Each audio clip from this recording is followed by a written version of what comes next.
السلام علیکم دوستو یہ 1905 کی بات ہے جب سعودی عرب کا موجودہ دارالحکومت الریاض جو آج شاندار عمارتوں سے سجا 75 لاکھ آبادی والا خوبصورت شہر ہے، ایسا بالکل بھی نہیں تھا۔ یہاں تپتے آسمان کے نیچے محض چند ہزار لوگ تھے جو کچے گھروں میں رہتے تھے۔ اس شہر کی سب سے شاندار عمارت مٹی اور پتھروں سے بنا ہوا قلعہ تھا جسے قصر المسمک کے نام سے جانا جاتا تھا۔ اس قلعے اور شہر میں آل سعود یعنی آج کا سعودی شاہی خاندان اور ان کے حامی آباد تھے۔ اس خاندان کے لیڈر شاہ عبدالعزیز ابن سعود نے یہ قلعہ 1902 میں صرف 30 آدمیوں کی مدد سے فتح کیا تھا۔ 30 برس بعد 1905 میں اسی چھوٹے سے شہر الریاض میں عبدالعزیز کے تیسرے بیٹے نے آنکھ کھولی۔ اس بچے کی ماں طرفہ بنت الشیخ وہابی مسلک کے سب سے بڑے عالم عبداللہ بن عبداللطیف کی بیٹی تھیں۔ عبداللہ وہابی مسلک کے بانی محمد بن عبدالوہاب کی اولاد میں سے تھا، یعنی یہ بچہ باپ کی طرف سے آل سعود سے تعلق رکھتا تھا اور والدہ کی طرف سے اس کا شجرہ اس کا نسب محمد بن عبدالوہاب سے جا ملتا تھا۔ ان دونوں خاندانوں میں 150 برس سے زبردست دوستی اور سیاسی اتحاد تھا۔ محمد بن عبدالوہاب نے سعودی خاندان یعنی آل سعود کا اس شرط پر برسوں پہلے ساتھ دیا تھا کہ وہ عرب خطے میں اس کے نظریہ کو پھیلائیں گے، اور اس نظریہ سے اختلاف کرنے والوں کے خلاف جہاد کرنے کا عہد بھی دونوں خاندانوں میں اسی وقت 18ویں صدی میں باندھا گیا تھا۔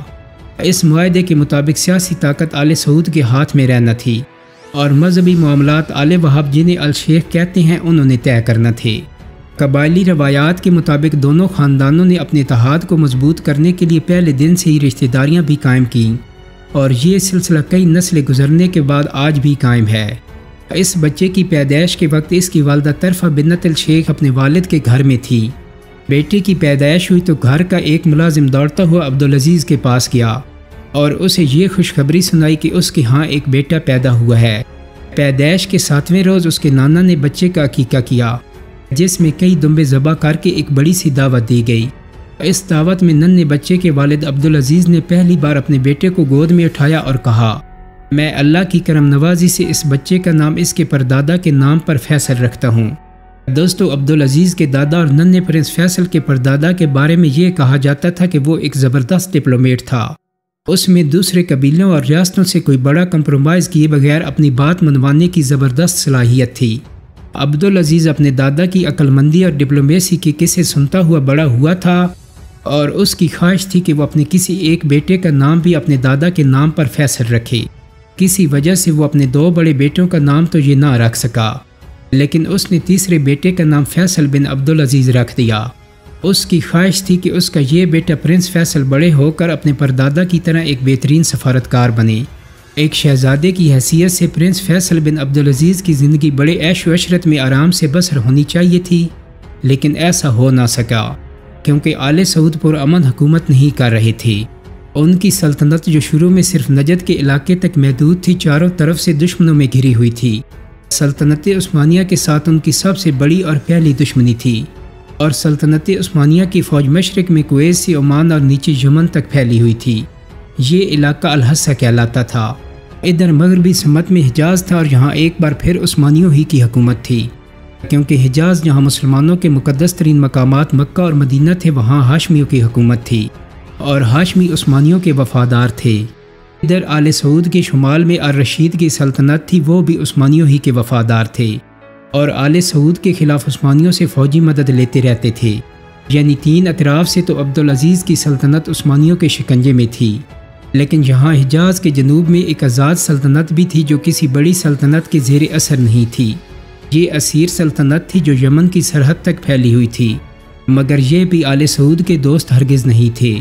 پھر سب سے بڑھ کر یہاں نجد کے جنوب میں یمن تھا، اور آپ جانتے ہیں کہ یمنی تو صدیوں سے عربوں کے ان اوپری علاقوں پر قبضے کی لڑائیاں لڑتے رہے ہیں، اور اس وقت بھی لڑ رہے تھے، کیونکہ عرب خطے پر اپنا کنٹرول کرنا ان کا پرانا خواب تھا۔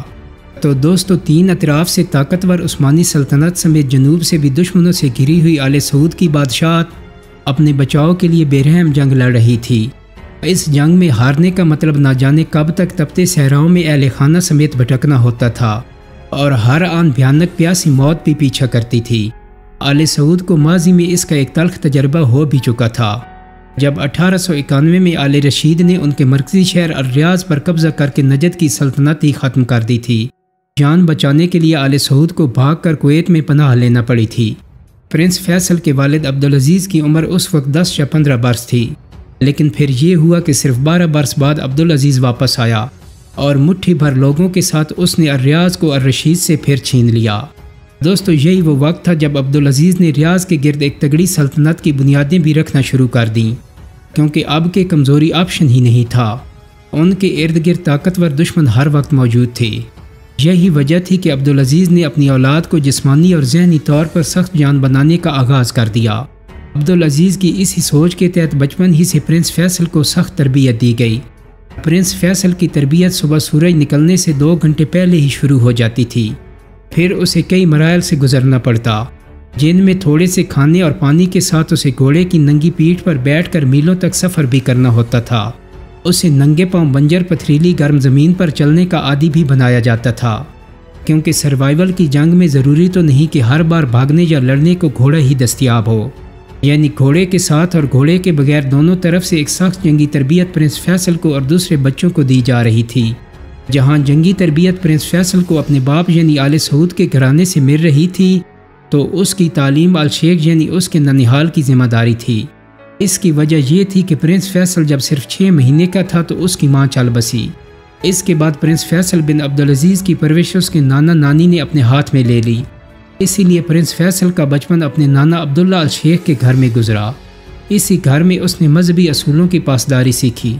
اس کے نانا جس مسجد میں دین کا درس دیا کرتے تھے، وہیں فیصل بن عبدالعزیز کا پہلا مدرسہ بھی تھا، اور یہیں اس نے پڑھنا لکھنا سیکھا۔ لیکن دوستو، یہ مدرسہ بھی کیا مدرسہ تھا! اس میں کوئی تختہ سیاہ یا تختہ سفید تھا، نہ کاغذ اور قلم تھے، بس ریت تھی، ایک استاد تھا اور طالب علم تھے۔ بچے مدرسے کے سین میں ریت پر بیٹھ جاتے، استاد ریت پر لکڑی کے قلم سے گہرا گہرا لکھ دیتا اور طالب علم ریت پر ہی انگلیوں سے اس کی نقل کرتے جاتے۔ ہوا چلتی اور صحرا میں لکھے الفاظ اڑ جاتے، لیکن پرنس فیصل کی صحرائی یادداشت میں نقش ہو جاتے۔ وہ الفاظ اس کی یادداشت سے ہوا نہیں ہوتے تھے، اس کی یادداشت زبردست تھی، اور یہیں اس نے اسلام کی بنیادی کتابیں پڑھیں اور صرف 10 سال کی عمر تک قرآن مجید بھی حفظ کر لیا۔ جب اس کی قرآنی تعلیم مکمل ہوئی تو الریاض میں جشن منایا گیا۔ پرنس فیصل کو ایک گھوڑے پر بٹھایا گیا اور کئی لوگ تلواریں لیے ایک قافلے کی شکل میں اس کے ساتھ ہو گئے۔ قریبی مدارس کے طلباء کو بھی بلا لیا گیا، پھر یہ سب لوگ جلوس کی شکل میں گھومنے لگے۔ پرنس جہاں سے گزرتا لوگ گھروں کے دروازے کھول کر باہر نکلتے اور شہزادے کو مبارکباد دیتے۔ پھر یہ جلوس عبدالعزیز کے محل تک پہنچا، جو اس وقت بادشاہ نہیں بلکہ امیر کہلاتا تھا۔ امیر عبدالعزیز جلوس کے استقبال کے لیے باہر نکلا۔ اس نے اپنے بیٹے کو چوما، اسے انعام کے طور پر کچھ رقم دی اور کہا، میرے بیٹے میرے لیے دعا کرو۔ دوستو، عربوں کا ماننا تھا کہ جو بچہ قرآن پاک حفظ کرتا ہے تو اس کی دعا فوراً قبول ہو جاتی ہے۔ چنانچہ پرنس فیصل نے بھی ہاتھ اٹھا کر اپنے باپ کی کامیابی اور لمبی عمر کے لیے دعا کی۔ پھر اس نے اپنے باپ سے ملنے والی انعامی رقم اپنے استاد کے حوالے کر دی۔ جب پرنس فیصل 11 برس کا ہوا تو اس کے والد شاہ عبدالعزیز نے اس کو دنیا کے دوسرے علوم سکھانا شروع کیے۔ اگرچہ عرب میں مذہبی تعلیم کے سوا کسی دوسری تعلیم کا تصور اس وقت نہیں تھا، لیکن شاہ عبدالعزیز نے تلاش کر کے ایسے اساتذہ بھرتی کیے جو بیرونی ممالک سے پڑھ کر آئے تھے۔ یہ اساتذہ اس کے بچوں کو پڑھاتے تھے۔ انہی اساتذہ سے 11-12 سالہ پرنس کو پہلی بار پتہ چلا کہ دنیا میں ہر طرف ریت کا سمندر نہیں ہے، بلکہ اس سے بہت دور ایک ایسا جہان ہے جہاں میلوں دور تک ریت کے ٹیلے ہی ٹیلے دکھائی نہیں دیتے، بلکہ قدم قدم پر کئی منزلہ عمارتیں ہیں، لمبی لمبی پختہ سڑکیں ہیں جن پر گول پہیوں والی خودکار گاڑیاں گھومتی ہیں، اور لوگ ہزاروں میل دور بیٹھے کسی بھی شخص سے بات کر سکتے ہیں۔ پرنس فیصل اس سنی سنائی رنگ و نور کی دنیا کو اپنے سامنے دیکھنا چاہتا تھا، لیکن اس سے پہلے کہ وہ اس خواب نگر کو دیکھتا، عرب خطے میں پاور ڈائنامکس ہی بدل گئی۔ ہوا یوں کہ پہلی جنگ عظیم جو 1918 میں ختم ہوئی، اس میں سلطنت عثمانیہ اور اس کے اتحادیوں کو شکست ہو گئی، جس کی وجہ سے اب عرب خطے میں ان کے اتحادی بھی ظاہر کمزور ہو گئے۔ آل سعود نے تو جنگ عظیم سے کچھ پہلے ہی عثمانیوں کی کمزوریوں کا فائدہ اٹھاتے ہوئے اپنے مشرق میں اس الحصہ کے علاقے پر قبضہ کر لیا تھا، لیکن اب عثمانیوں کے ہٹ جانے کے بعد یہاں موجود باقی 2 بڑی طاقتوں یعنی آل رشید اور ہاشمی سلطنت نے بھی اس پورے جزیرہ نما عرب پر قبضے کی کوشش شروع کر دی۔ اس نئی خانہ جنگی میں آل سعود سب سے طاقتور تھے۔ سعودی بادشاہ عبدالعزیز جو پہلے ہی نجد اور الحصہ کا حکمران بن چکا تھا، اس کی نظر میں سب سے اہم علاقہ حجاز کا تھا، کیونکہ یہاں مسلمانوں کے مقدس ترین شہر مکہ اور مدینہ تھے۔ امیر عبدالعزیز کو لگتا تھا کہ اگر وہ مکہ اور مدینہ کو بھی اپنی سلطنت کا حصہ بنا لے گا تو ان شہروں میں حجاج کے آنے سے جو آمدنی ہوتی ہے وہ بھی سعودی خزانے میں جمع ہوگی۔ اس کے علاوہ مسلمانوں کے مقدس مقامات پر کنٹرول سے مسلم دنیا کی نظر میں آل سعود کی عزت اور طاقت بڑھ جائے گی، اور ویسے بھی ان کے مذہبی اتحادی الشیخ کی نظر میں تو اصل اسلامی نظریہ انہی کے پاس تھا، تو وہ مقدس شہروں کو اپنے کنٹرول میں لانا اپنا دینی فریضہ بھی سمجھتے تھے، تاکہ ان مقدس شہروں کو ان غیر اسلامی باتوں سے پاک کیا جائے جو ان کی نظر میں حقیقی اسلام کے مطابق نہیں تھیں۔ اب اس کے لیے ظاہر ہے آل سعود کو حجاز پر حاکم ہاشمیوں سے لڑنا تھا، لیکن یہاں ایک بڑا مسئلہ تھا، وہ یہ کہ ہاشمی سلطنت نے عثمانی سلطنت کے خلاف برطانیہ کا ساتھ دیا تھا، جس کی وجہ سے وہ برطانیہ کے چہیتے تھے۔ اس کے علاوہ جب برطانوی فوج نے عثمانی کنٹرول والے شام پر چڑھائی کی تھی تو ہاشمی سپاہی ان کے ساتھ مل کر عثمانی فوج سے لڑے بھی تھے۔ ہاشمیوں کی اس سپورٹ کے بدلے میں انگریزوں نے حجاز کا حکمران بھی انہیں رہنے دیا اور ساتھ میں عراق اور اردن کا سارا علاقہ بھی انہی کے حوالے کر دیا۔ حجاز کے ساتھ ساتھ عراق اور اردن کے بھی ہاشمیوں کے قبضے میں چلے جانے سے ہاشمی سلطنت بہت وسیع ہو گئی، یعنی ایک طرف سے عرب خطے میں ہاشمی سلطنت عثمانیوں کا متبادل سے بن گئے تھے۔ اس بڑی سلطنت اور مسلمانوں کے مقامات مقدسہ پر کنٹرول کی وجہ سے حجاز کا ہاشمی حکمران شریف مکہ حسین بن علی مسلمانوں کا خلیفہ بننے کی تیاری کرنے لگا۔ دوسری طرف آل سعود کے حکمران عبدالعزیز کی خواہش تھی کہ اسے مسلمانوں کا لیڈر مانا جائے، لیکن اس مقصد کے لیے ضروری تھا کہ وہ حجاز کو فتح کرے، اسے ہاشمیوں سے بزور طاقت چھین لے۔ یعنی میدان اب یوں سجا کہ نیا مسلم لیڈر، نیا خادم الحرمین شریفین کون ہوگا۔ اب پلیٹ میں رکھ کر تو ایک بادشاہ دوسرے کو خادم الحرمین الشریفین کا اعزاز دینے سے رہا، اس کے لیے تو جنگ ہونا تھی، اور جنگ بھی ایسی کہ جس میں فیصلہ کن کردار اس وقت کی سپر پاور برطانیہ نے ادا کرنا تھا، یعنی برطانیہ جس کے ساتھ کھڑا ہوگا وہ یہ اعزاز سمیٹنے میں کامیاب ہوگا۔ امیر عبدالعزیز کو اس بات کا پورا احساس تھا کہ وہ تنہا تو ہاشمیوں کو شکست دینے کی پوری صلاحیت رکھتا ہے، لیکن اگر برطانیہ نے ہاشمیوں کا ساتھ دینا شروع کیا تو اس کا حجاز فتح کرنے کا خواب چکنا چور ہو جائے گا۔ چنانچہ اس نے لڑائی شروع ہونے سے پہلے ہی ایک سفارتی چال چلنے کا فیصلہ کیا، جس میں برطانیہ کو اس نے ایک اہم خفیہ پیغام بھیجنا تھا۔ یہ پیغام بھیجنے کے لیے اس نے اپنے بڑے بیٹے پرنس ترکی کا انتخاب کیا، لیکن دوستو قدرت کو کچھ اور ہی منظور تھا۔ ہوا یہ کہ انہی دنوں انفلوئنزا کی وبا پھیلی اور پرنس ترکی اس کا شکار ہو کر چل بسا، سو اب سفارتکاری کا کرہ 13-14 برس کے پرنس فیصل کے نام نکلا۔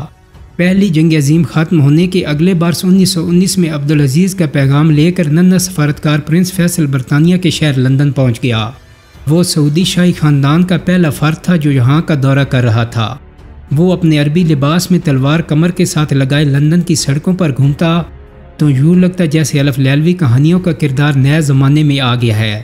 لندن کی شان و شوکت دیکھ کر وہ کئی دن ورطہ حیرت میں ڈوبا رہا، کہاں صحرا میں میلوں دور اکا دکا گھروندے اور کہاں لندن کی لمبی لمبی سڑکوں کے کنارے گھروں کی طویل قطاریں، کہاں اونٹ اور گھوڑوں کے قافلے تو کہاں فراٹے بھرتی موٹریں، کہاں ہر وقت موت کے خوف میں چلتے کارواں اور کہاں بے فکر ایک ساتھ گھومتے مرد و زن۔ یہ سب کچھ صحرائی شہزادے کے لیے مشینی کو عقاب جیسا تھا۔ پرنس فیصل نے لندن کو خوب انجوائے کیا، وہ مووی تھیٹرز بھی گیا، اوپیرا بھی اس نے دیکھا۔ پہلی مرتبہ اس نے ویڈیو کیمرہ دیکھا اور اپنی ایک ویڈیو بھی اس نے یہاں بنوائی۔ وہ لندن کی ترقی کا دیوانہ ہو گیا، لیکن وہ یہاں محض سیر و تفریح کے لیے تو اب نہیں آیا تھا، اس کے ساتھ اس کے باپ نے ماہر مشیر بھیجے تھے اور یہ سب انگریزوں سے بات چیت کر رہے تھے، اور ان کے ساتھ پرنس فیصل بھی سفارتی ڈائلاگ کا فن سیکھ رہا تھا۔ لندن میں اس نے برطانیہ کے بادشاہ جارج 5 سے ملاقات بھی کی تھی۔ برطانوی حکام سے ملاقاتوں میں پرنس فیصل نے اپنے باپ شاہ عبدالعزیز اور آل سعود کی بھرپور وکالت بھی کی۔ امیر عبدالعزیز کے مشیروں اور پرنس فیصل نے برطانیہ سے مطالبہ کیا کہ وہ عربوں کے علاقائی جھگڑے میں ان کے خلاف فریق نہ بنے، یعنی اگر آل سعود اور ہاشمیوں کی حجاز مقدس کے لیے جنگ ہو تو وہ یا تو آل سعود کے ساتھ کھڑے ہوں یا پھر غیر جانبدار ہو جائیں۔ اگر جزیرہ نما عرب میں اس وقت طاقت کا توازن دیکھا جائے تو اس مطالبے کا سیدھا مطلب یہ تھا کہ برطانیہ انہیں خاموش رہ کر موقع دے کہ وہ ہاشمیوں کو حجاز سے نکال باہر کریں۔ دوستو، اس دورے کی کامیابی کا کوئی سرکاری اعلان تو کبھی نہیں ہوا، نہ ہی کوئی ریٹن ایگریمنٹ سامنے آیا، لیکن ایک کام ضرور ہوا، وہ یہ کہ اس دورے کے بعد برطانیہ نے حجاز کی ہاشمی سلطنت کی کھل کر فوجی مدد کرنا بند کر دی۔ البتہ بات چیت کی حد تک وہ اگلے چند سالوں میں ہاشمی اور آل سعود میں لڑائی ختم کرانے کی کوشش کرتا رہا، لیکن جنگ میں اس نے ہاشمیوں کی کوئی مدد نہیں کی۔ یہی وجہ ہے کہ پرنس فیصل کے اس دورہ لندن کے متعلق کہا جاتا ہے کہ اس نے جدید سعودی عرب کی بنیاد رکھی، یعنی یہ پرنس فیصل ہی تھا جس نے سعودی عرب کے قیام کے لیے پہلی سفارتی کامیابی حاصل کر لی تھی۔ دوستو، امید کرتا ہوں کہ میری آج کی ویڈیو آپ کو پسند آئی ہوگی۔ اگر ویڈیو اچھی لگی ہے تو اس کو لائک اور شیئر کر دیں، میرے چینل کو سبسکرائب کرنے کے ساتھ ساتھ بیل آئیکن کو بھی کلک کر دیں تاکہ آپ کو میری آنے والی مزید ویڈیوز کے نوٹیفیکیشن ملتے رہیں۔